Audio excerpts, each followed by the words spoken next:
Hello, everybody. Welcome to the You Are Worthy Network. Hope you're having a great Thursday. It's great to be with you guys again. I'm always excited. I've got another fabulous guest with us this afternoon, and I'm going to introduce her in just a second. But I hope you guys are having a tremendous week, seeing God's favor, and just, wherever you're at on your journey, the reminder to me, because you probably haven't heard it yet today, but you are worthy. Um, I'm really excited to speak with Violet. I guess in a way I just did introduce you, but there's more to say about her.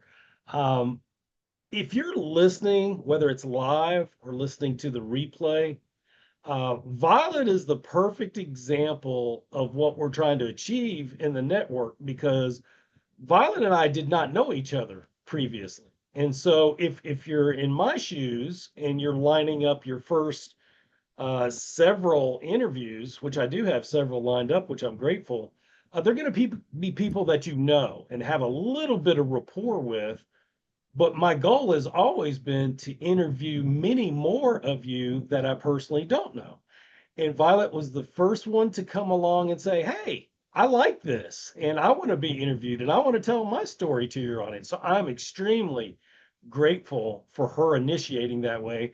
And I know many of you out there have a story to tell also, and we want to showcase your story. So do not hesitate to DM me and tell me that you'd like to be interviewed, and I'll get in touch with you.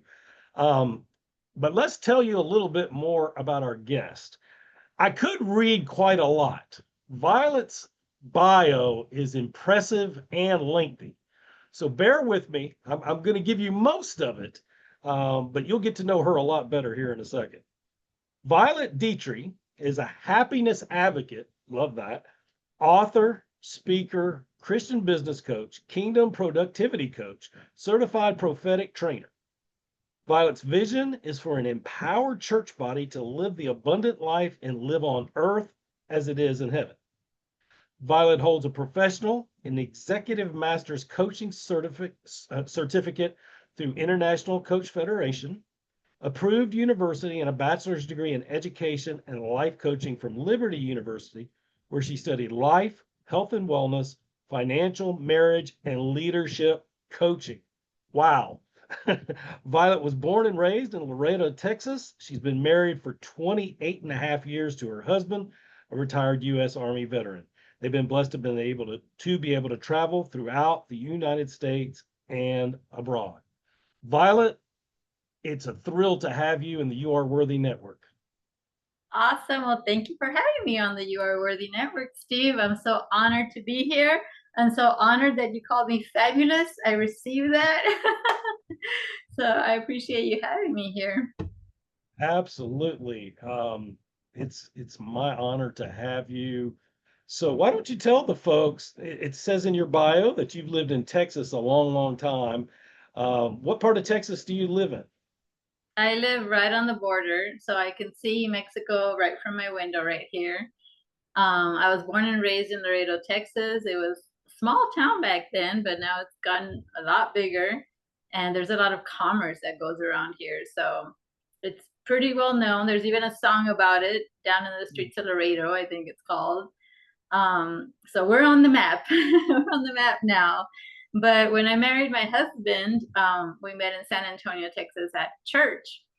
And when we got married, we moved to Germany. He was deployed over there to do some peacekeeping missions. And so that was fabulous, living in what they call Deutschland, and we call it Germany. And after that, we moved to Colorado, then to Florida, which is where he's from. Did a lot of beach hopping there, Miami, and also Southwest Florida um, near Fort Myers. And now we're back home, back in Laredo, Texas. Can't get away from home, right? Home is where the heart is. Yes, that's right. So happy that we can be here with family, be able to enjoy, Sundays we get together, my brother and my mom and dad, and my brother brings his family along, so my godson and my niece. and we can talk and share and play games and spend quality together, because that's just really, really important for me. We're just missing my sister. My sister lives in St. Louis. Well, actually, now she lives in Millstadt. She used to work for Joyce Meyer Ministries in St. Louis, but my two nephews are up there, and we're praying that they move down here. But for now, that's where she is. Yeah, St. Louis is a little bit of a drive from South Texas for sure. Yeah. So your husband was in the military, but I think I remember that you were as well. Is that right? No, I was not allowed to join the military because of, the mental health issues that we spoke about before the interview. Even though I got 100 on the ASVAB, like I aced the ASVAB, um, you know, soldiers go through a lot of stuff. And if you're already dealing with certain issues, they're like, sorry, you can't join. Yeah, that makes sense. I wasn't completely sure of the timetable there. So in reading your bio, it's very impressive about all the credentials and coaching certifications, all the different types of coaching that you're able to do. Um, Give us a little insight into what your passion is. Who do you really, at your heart level, love to serve? Well, Steve, that's the $1 million question, because I don't really know what I want to be when I grow up. But I just love entrepreneurship. I love trying new things. I did a summit for Christian suicide prevention, and I had Tom Ziegler on there, and Joyce Meyer's daughter, which is like the nicest lady I've ever met. Also, Marilyn Hickey's daughter on there. And then I had a YouTube channel. I've been jumping on several different things, but what I'm enjoying doing right now, I've written 4 books. One of them I wrote and published and edited all in 24 hours. So I do workshops for that. I do workshops to activate believers to recognize the voice of God through our various senses. And I also really enjoy helping women to fulfill their calling to coach, because a lot of women, they've gone through different experiences, they have different skills, they have so much to share. And I love to be a conduit so that they can go out there and make a difference in the world, and not only have that impact and create legacy, for future generations, but also to, be able to support their family, have money so that they can contribute to charitable causes and different things that they believe in. So it's the impact Yeah, and the income. I love that. You mentioned that you were an author. Do you happen to have one of your books right there where you can show us? Do I have? Let's see. Uh, yeah, actually I do. We just moved, so we haven't really unpacked. Here is Ready, Set, Go with Brian Tracy. You could see it in the back there too, but Yeah. yeah. And then my other book, the other one that's on the is 52 Ways to Do Business and Life in Joy, because that's one of the things that really helped me, through everything. It just helps me. What do they say? Have a job that feels like a vacation, and you'll never have to work a day in your life. Day in your life. Yeah.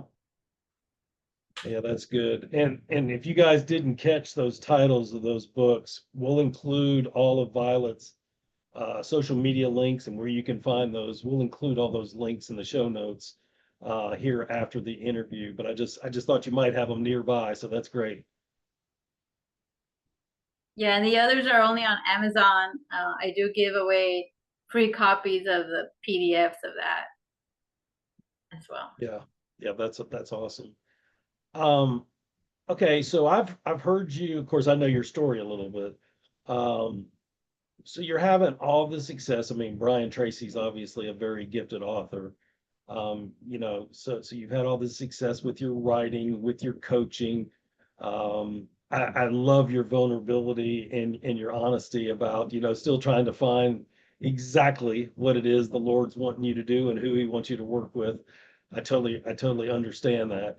So you've had some really successful, uh, I would say not just moments, you've had some successful seasons in the entrepreneur space. But Why don't you tell the network about some times in your life where you didn't feel so worthy? Yeah, Steve. So I actually got to meet Les Brown, and he like offered me a big hug, during COVID. And so I've got some big highs. My life is awesome. I love my life right now.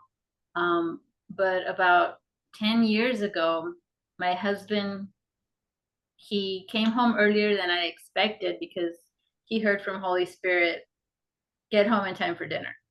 And when you're a soldier, you have to follow the chain of command, and you can't just leave when you want to. But this time he's like, oh, I better go. And when he came home, he found me on our living room floor, and I was unconscious. When he touched me, he said face was, my skin was cold and it looked gray. Mm. It was because I had tried to take my life. And the pain of life had gotten so big. And now looking back at it, it was a lot of lies that I was believing that brought me to that point because it didn't have to happen. Um, but yeah, I tried to take my life, but he got there just in time because he listened to that voice. He rushed me to the ER and they brought me back to life. As you can see, I'm alive. And then I went on a journey where God taught me, for one, that it's okay to be happy. That's why I say I'm a happiness advocate. Some of my friends at church, I used to go to the Protestant Women of the Chapel, great support system for those in the military that do not have a home church. And, we do Beth Moore Bible studies, and they bring like little snacks and just have wonderful time of communion of people that can support each other and know what each other are going through when our husbands are away for a long, long time. And, but for some reason, these women grabbed on to this quote by a Christian man, and it said, God wants you holy, not happy. And I was like, hey, wait a second, when I was going through my darkest moments and I couldn't figure out what to do, after I got out of that, or I woke up at that hospital, I still had the same problems. I still had the same unresourceful thoughts, or negative thoughts. I didn't like get better right away. I went through this journey and actually did something that a good Christian girl shouldn't do. I was hanging around with the wrong crowd and going to ladies' nights and drinking and dancing. But as I was like, because in church, sometimes you get judged and you're expected to be perfect. I was like, God, why can't I get it right? Like, I was at the altar, like every time they had an altar call, I was showing up, God, forgive me, God, help me to get it right. I couldn't get it right. And I was just like, I give up. um, but then when I was on the dance floor, I felt this feeling that I was like, I haven't felt this in a long time and it feels good. I'm feeling happy. I'm feeling joy because I was being carefree, because I wasn't being, a perfectionist, because I wasn't, you know, self-critical at that point. And I said, wow, I want more of this. And I found out later on when I started stacking different things that brought me joy, but this time doing it intentionally in healthy ways, I found out that we actually have happy hormones in our DNA that God put inside of us. So you can't say that God doesn't want you happy if He puts 4 happy hormones inside of you that you can use. And you can remember those by the acronym DOSE. It's dopamine, oxytocin, serotonin, and endorphins. And you can activate those at any time. And that is available to every single person. Everybody has these in their biology. And then if you're a believer, we have the fruit of the Spirit. And that's something else that God started to show me in His Word. He says, rejoice, rejoice. Again, I say rejoice. He's emphasizing this for a reason, because the joy of the Lord is our strength. Some people will say joy is a weapon, and when you laugh, it's medicine. So all these verses were just coming to life to me because I grew up in church. I'm an elders girl, and we used to be at church Monday, Wednesday, Friday, sometimes twice on Sunday. I memorized verses. I would win prizes for memorizing verses and chapters in the Bible. But it wasn't until God took me on this journey that they started coming to life. I said, wow, God, you have all this richness, all this awesome wisdom in the Bible. And that just started to transform my life. That quote about he wants you holy and not happy, and he does want you holy. That part's true, but it doesn't negate that both are true. So I appreciate you saying that. I want to take you back and state the obvious. Back to that day that I'm sure you remember details about well, where your husband found you on the floor.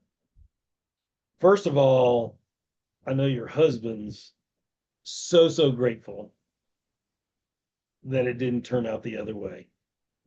I know you're grateful for the second chance. I'm grateful. The community's grateful.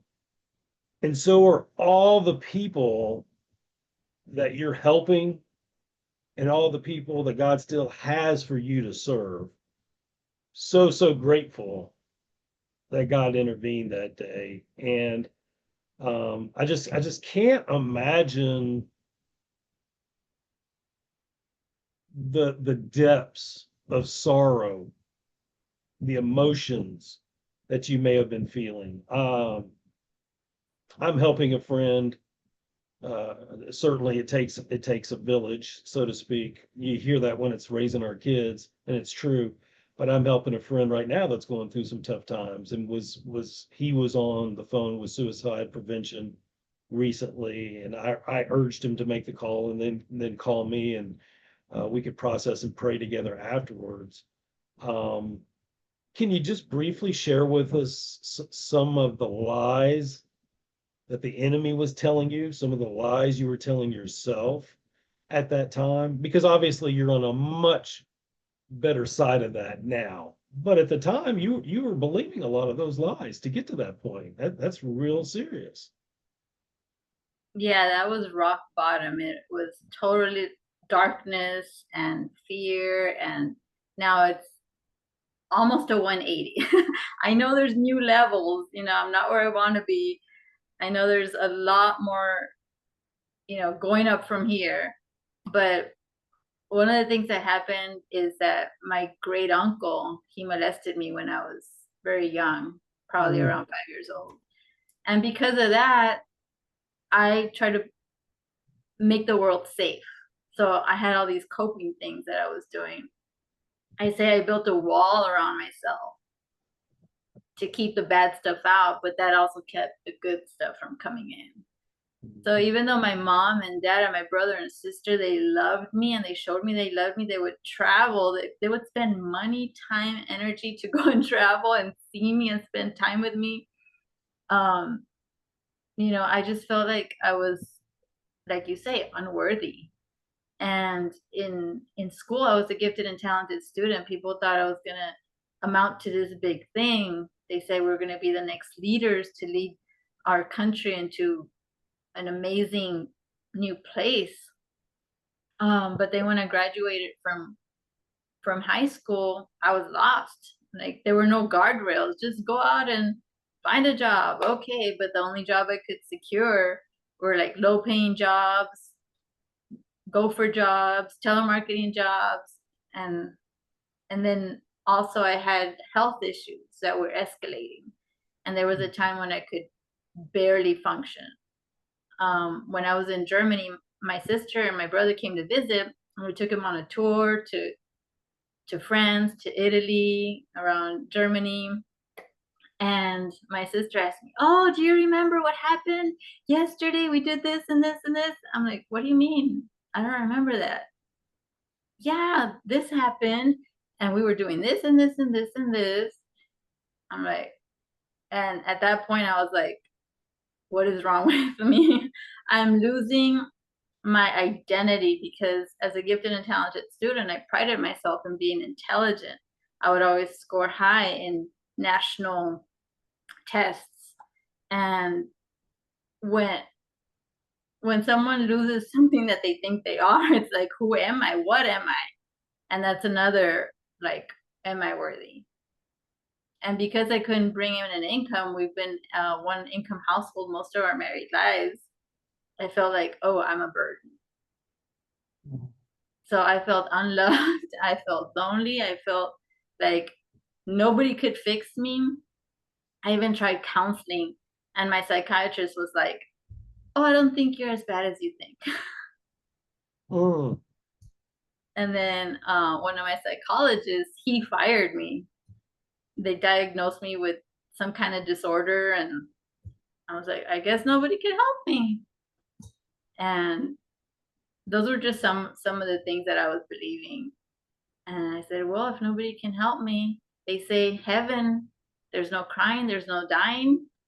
Mm. Let me just skip to the good part. You know, but imagine that would have devastated everybody that loves me. Right. And God was not done with your story yet. And that's one of the things we remind people at the end of every show is, God, your story's not done. Not by a long shot yet. Now, Violet, I don't use this word often, but you truly are a huge overcomer. And your story is simply amazing from the depths of where you were to what the Lord is doing with you now. I mean, it's night and day.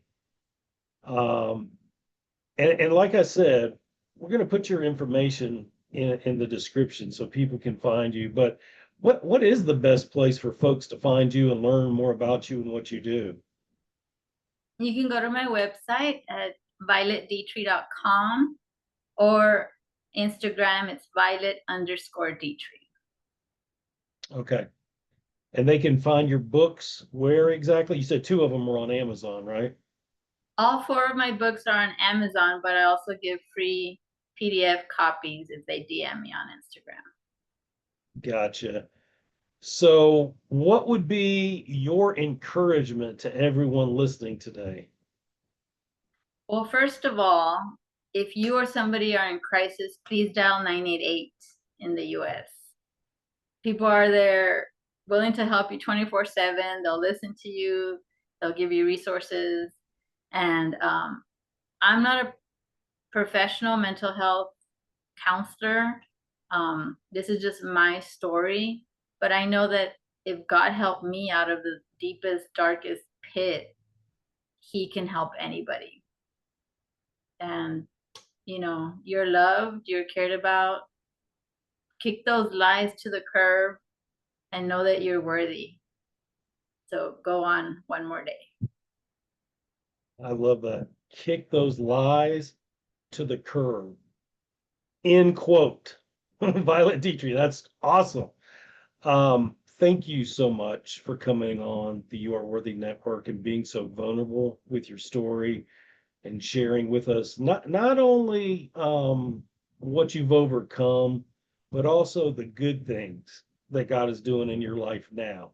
And He is a good Father, and He has good things in store for each one of us. And as we close out, you guys already know this, that I'm going to do this, but it might be the only time all day or all week that you hear you are worthy. And you know what?